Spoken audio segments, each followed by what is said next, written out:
Alright, welcome back to the channel. Over the next couple of days we're going to pull apart our canopy and replace it with a RedVision Manager 30.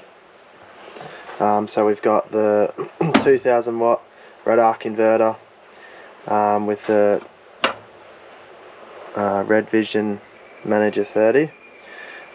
We did have Victron gear, but we decided to change over to REDARC so that we've got all our switches and control modules in one panel, and we were having a few issues with the Victron gear, so we thought we might change it out. We also got this at a good price too, which makes it a little bit better, as they are expensive to start with.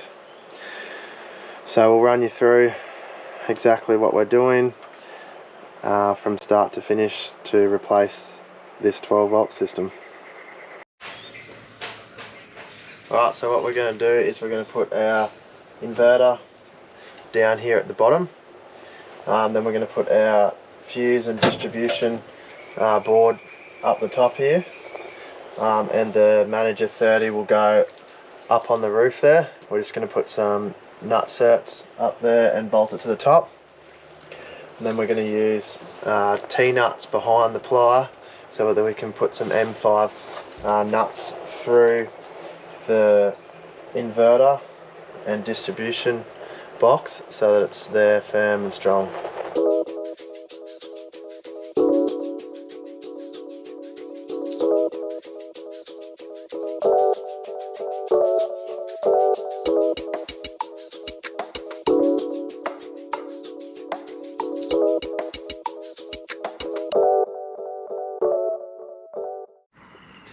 Right, so for those that don't know what T-nuts are, they're a T-nut. They've just got little spikes on them that go into the timber and then drill a little hole so that the sleeve goes into it, and then just bash them in. And then what that achieves is you can have a proper M5 bolt going through it, and then you don't have to try and put a nut on the other side and recess it in. And that means when you can take the panels off while this board's still bolted to the canopy then.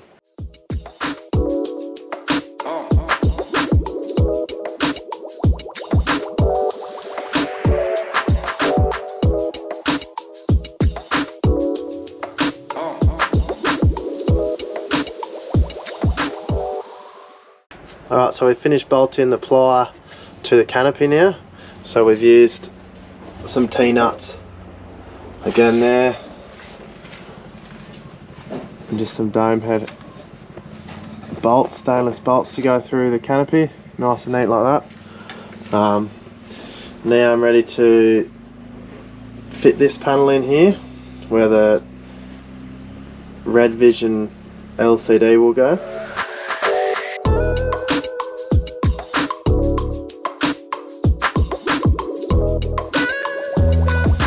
You got that, mate?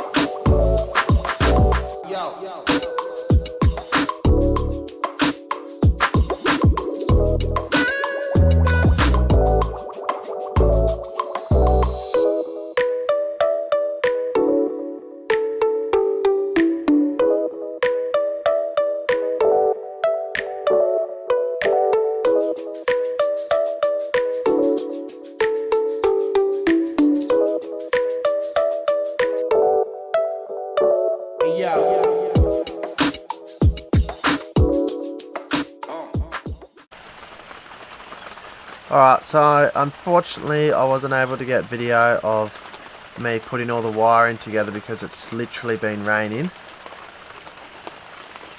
for the last 2 weeks, and it's just too hard to have the camera out, and it was dark, and had to set tarps up so I don't get wet. So I'll show you what we've got. I'll give you a little rundown on what we're up to now and what we've got to go.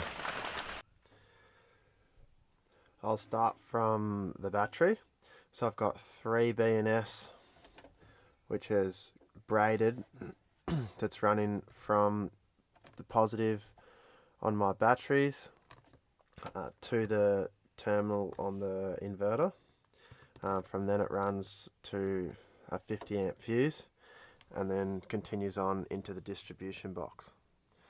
And the negative runs to the shunt, and then from there another 3BNS cable runs to the negative terminal of the inverter.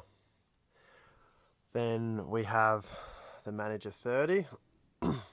I'm running 6 BNS down to the distribution box, and then the negative runs down to your shunt.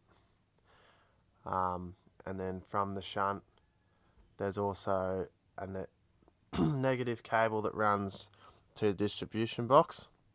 Now the shunt controls, or doesn't control, it shows you what amps everything's using, and it also tells you how long you got left, but I'll run through that a bit more when I set up the screen.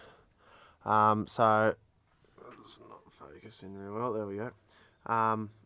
This here is a step-up converter.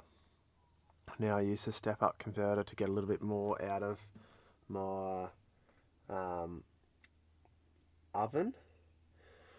So I've run the cabling for that up round, which is the same way I've done most of my cables. So they're my lights. I still got to tidy that up a little bit, but majority of it's done. The step-up converter runs in the C channel on my roof, which comes all the way over to my oven here. And that's just got a Anderson plug between the two of them, so that if I need to pull the oven out, I can just unclip it and pull it out. And that's once again braided all the way back to the unit. This is the battery side. The last thing I've got to do is just upgrade these to the 3BNS. So I've got, that's my positive to the inverter, and then it goes to the distribution box, but there's a 200 amp fuse in the box, and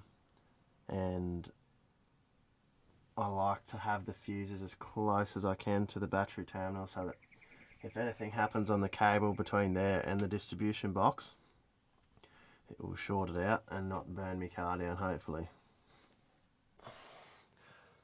Alright, so once I've worked out what size I need for my cables, I'll trim them up and then get them ready to put the lugs on.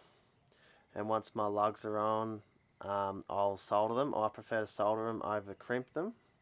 And then once I've done that, I'll get this guard flex, or it's like a braid-in. It's just like a protective layer that you can put on it that expands, and when you slide it over, pulls tight on it. And then once I've done that, I'll just put a bit of heat shrink from the braid-in to the lug. So I'll show you how all that goes.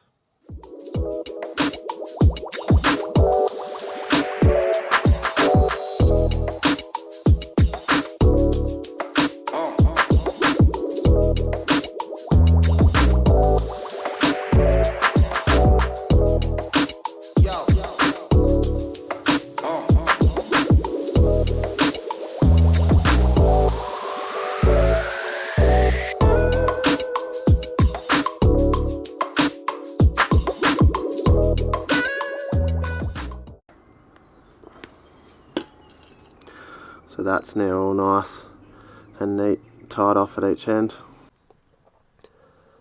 Alright, so the battery side's all sorted now. Still a few little things, but it's pretty good for now. So that's everything sorted now. I just got to start putting everything back together.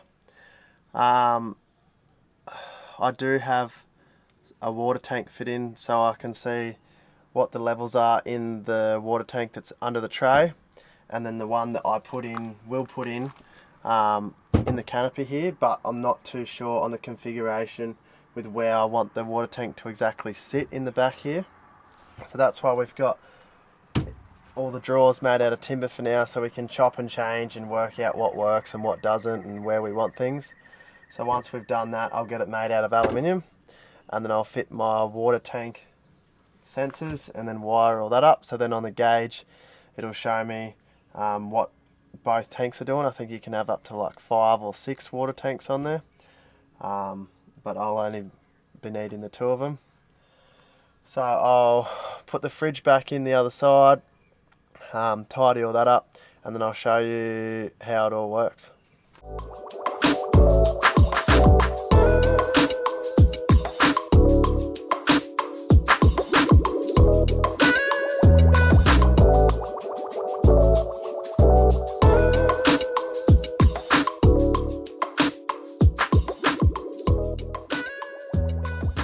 Alright, so everything's back in and up and running. I'll give you a little rundown of the screen. Alright, so there's a few different things you can do with it. You can turn items on and off. It's a fridge. You can also have it set so that when you leave, you double tap the button and it turns everything off and locks it out. And then when you come back, it just goes back to how you were before. It also shows you what's coming in and what's going out, and then it gives you a chart on the usage and solar coming in and power going out. Well, that's the end of the installation of the RedVision Manager 30. We hope you enjoyed it. We will do another video later on down the track of a couple of upgrades and stuff like that. If you haven't already, please like and subscribe to our channel, and we'll see you guys next time.